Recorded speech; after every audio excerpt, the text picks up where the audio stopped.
back it up with this.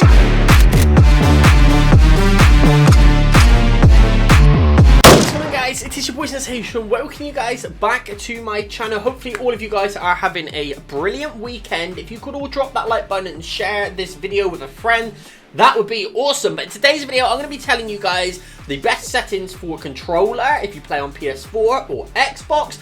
The controllers that I use, because I don't actually use original PS4 controllers as they've stopped producing them now and it's only PS5 controllers. And me still having a PS4 that I use for Warzone, and then I use my PC for Fortnite.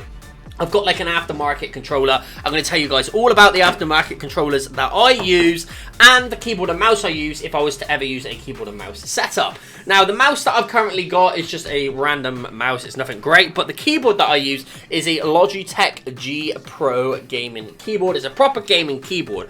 But you're not here for this. You're here for the settings that I use on controller, and I've done them very, very precisely. It's not like a normal person that would just leave it on whatever, or even do the look sensitivity, aim sensitivity on like normal, slow, max, high, whatever it is. I've gone very precise into detail with this. Now, the controller I was using, they're called VX4s.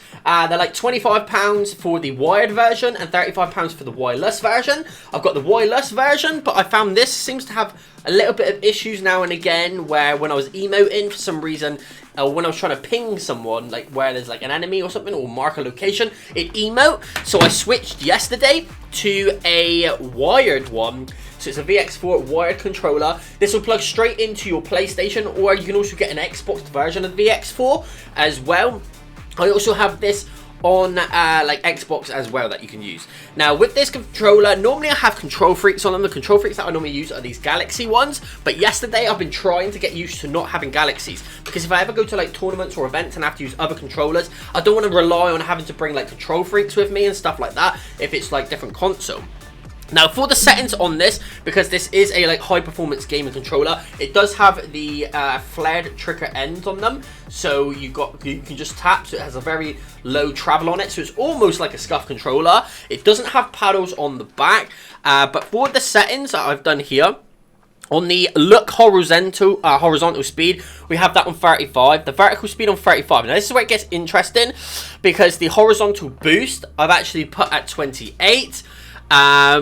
For the turn-in vertical boost, I put that down to 28. So if you're rolling with a VX4 controller on PlayStation, whether it's on PlayStation or PC, try these advanced settings and let me know how you get on.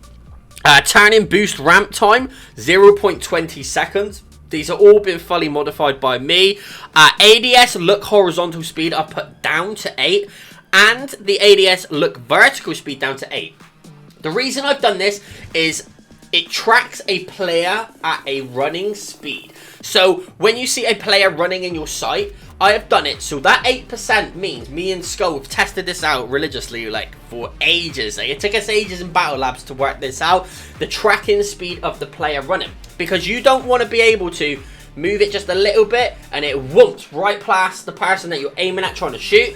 So this is done. So when you're aiming down the sight, because it's the aim the sight setting, when you aim down the sight, you can go fully, if he's running to the right hand side of your screen, you can fully lock this to the right and it will literally track him in perfect speed. All you have to do is hold right and shoot, and you will be keeping in line with that player as he runs across your screen 100%. Like, it's to that speed. Now, obviously, if he's walking, you just back off a little bit, but you're not able to fully lock it to the right and it just zips right past him, having it like stupid sensitivity. I've done it like that. On the turn-in vertical boost, I've put that down to 0. On this one, I've put down to 0. On the boost ramp time, 0.20 seconds. Look dampening time, 0.20. And this is what gets interesting as well, because I did have this on linear, and now I've moved it to No, I had it on exponential. I don't know why it's changed. It's actually changed itself. It was on linear. I need to put that back to linear. Yesterday, I don't think it applied the settings. So this, you can either have it on linear or you can have it on exponential. I like to have it on linear. So make sure you have that one on linear. Aim assist strength. Entirely up to you, but I have it on 100%. And that is it for the settings. And then obviously the dead zones. This is a huge one as well.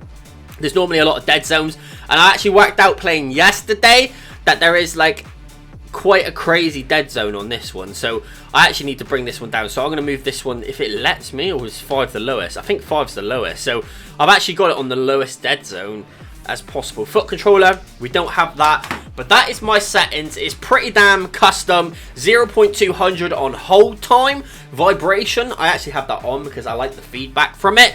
The auto runs on. Build immediately is on, which is from Builder Pro anyway.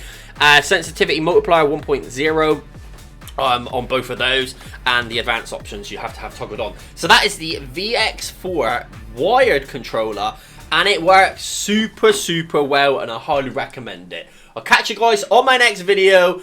Item shop today seems to have a lot of Icon series stuff brought back, but I'll see you on my next one. Have a great day, and peace out.